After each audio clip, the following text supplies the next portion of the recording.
This is Gracelyn Keller with the Becker's Business and Private Equity Podcast, and I'm excited today to be joined by Christine Sandman Stone, who is the founder and CEO of Deliver at Scale. So, Christine, thanks so much for joining me this morning, and I would love to have you start off by introducing yourself and telling us a little bit more about your business. Sure. I'm glad to be here, Grace. Lovely to spend the morning with you. My name's Christine Sandman Stone. My company is Deliver at Scale, and that's what I do best. We've all had advisors who've come into our organizations and they've given us ideas and then they've departed and we've tried to implement the idea and they've fallen flat or they didn't have the outcomes that we expected. Or we go to see a speaker and we leave energized. We're like, oh my gosh, this is so exciting. We get back to our desks, to our offices, to our teams. Like, I don't know how to translate lead from the front to how I behave differently with my software development team. So action is my space. I work with companies and organizations. They're either growing or changing. And I take my 35 years in tech leadership and my ability to build award-winning content, and I present unique and high impact tactics to teams. And that is the thing that I hear from my audiences and from the clients that I work with now, is that I give them something new that they can use right away and they can measure the outcomes for. And I love my work. Wonderful. Well, thanks for being here. And first question for you, what trends are you currently watching in your space? Trends in my space kind of fall into two categories. First, on the management side. So, quick background. I believe companies have modernized our strategies. We used to have these like 10-year strategies and these big, long decks. Now organizations are adjusting strategy, every quarter. And we're doing that because our customers change, the economy changes, business changes, and we're being opportunistic. So we've modernized strategy. We also modernized our workforce. We used to be co-located in a single office, and the pandemic gave us a really unique opportunity. For the first time, we were able to say, like, wait a minute, who's the best team to get this problem solved? And we pull people from everywhere in order to make a team, to get things done. So now teams are not co-located anymore all the time. They're distributed, they're global, and these two modernizations have been so impactful. What we haven't modernized is the manager, and the manager sits in between that new and changing strategy and our people who are in this distributed, hybrid, global ecosystem. So there's huge opportunities for managers. So there are two areas that I keep an eye on right now. One is management. In the management side, I watch productivity numbers, and I'm looking for data that actually takes us to a conclusion, and I'm not seeing it yet. I'm seeing productivity numbers go up and down, and I'm trying to figure out how much of it is return to work versus economic shifts. So it's fascinating data to watch right now. The second, in that space too, I'm also so curious about how leaders and architects are reimagining workspaces based on how work has changed. So those are two areas that I love to watch.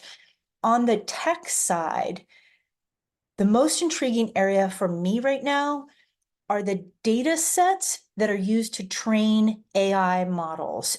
There's a terrific article out just this past week in Scientific American about how ChatGPT, when asked to write reference letters for a man and a woman who both had the exact same job, ChatGPT actually shows gender bias. It uses words like expert and thinker for the men, and for the women, it uses words like warm and delightful.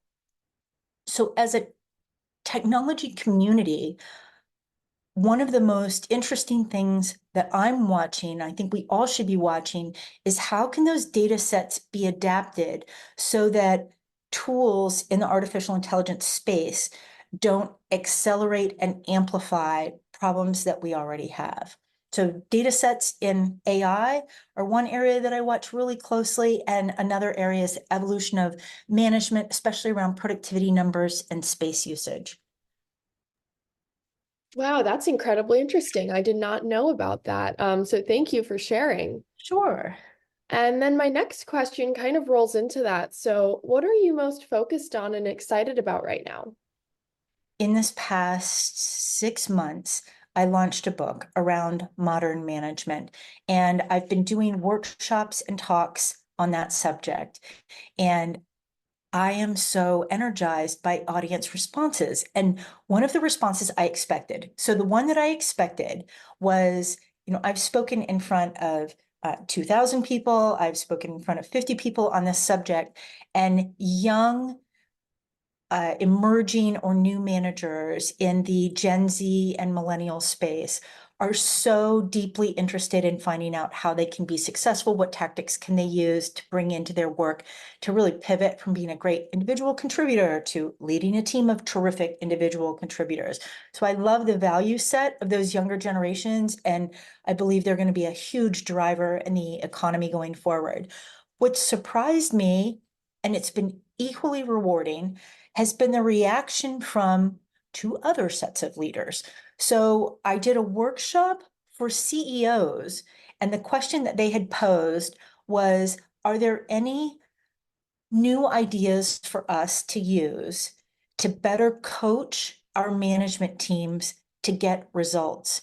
And they're taking tactics out of the book and using them, and they're really energized by them because a lot of these tactics are lightweight and they fit this economy that we're all working in now. And they also fit this need for all of us post-pandemic to really focus on outcomes. So the CEO group, their response and their engagement was a delightful surprise. A second delightful surprise was I was brought into a very large tech company that had just had a 20% layoff, and they're a global company.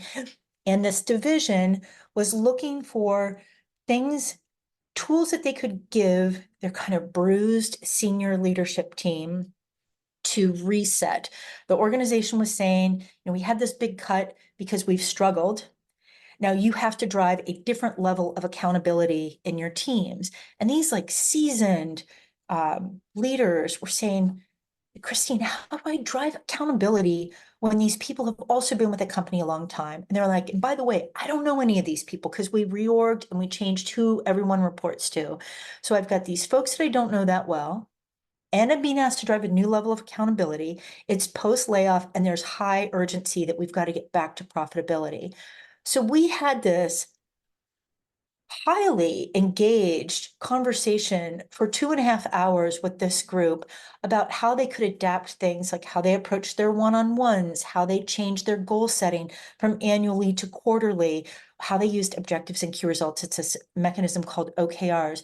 Simple things that they could do to very quickly figure out who on their team could predict their work outcomes and to help reinforce this feeling of accountability. So what I'm excited about is the expected response from young and emerging managers and this unexpected resonance with CEOs and with senior leaders inside of organizations, whether they're growing or compressing in how they use these tools. Thank you for asking. Yes, absolutely. And then my final question for you today is, what advice would you give to emerging leaders or people who would one day like to be a founder and a CEO? I would tell you that this space of getting your other leaders to deliver is the answer. So much has changed. I was on a call the other day, and the speaker was talking about turbulence is just our norm. And I would agree. And the more a leader can keep things lightweight and pay attention, I think the greater chance of success that they'll have. And I would say that one of the most important lessons I've learned over my career is humility is a muscle that is necessary to lead with success. We get to different points in our career because we're the best at what we do, and that can create both confidence in us, but I think the sister to confidence is arrogance. And we can become arrogant that we know the right way to do things. And yet the best ideas for innovation and for change and for growth a lot of times come from people closer to the work, and that's not us when we're leading. So the more open we can keep our mind to the creativity of the leaders and the folks in our organization, the more they will be able to do their work with joy. We give them headspace and legroom and we say run, and the more our companies will achieve. So I think humility and adaptability are critical muscles for us leaders to pay attention to and to continue to reinforce. Wonderful. Well, Christine, thank you so much for taking the time to join me this morning on the Becker's Business and Private Equity podcast and share your insights. Grace, it was a pleasure. I hope you have a terrific day.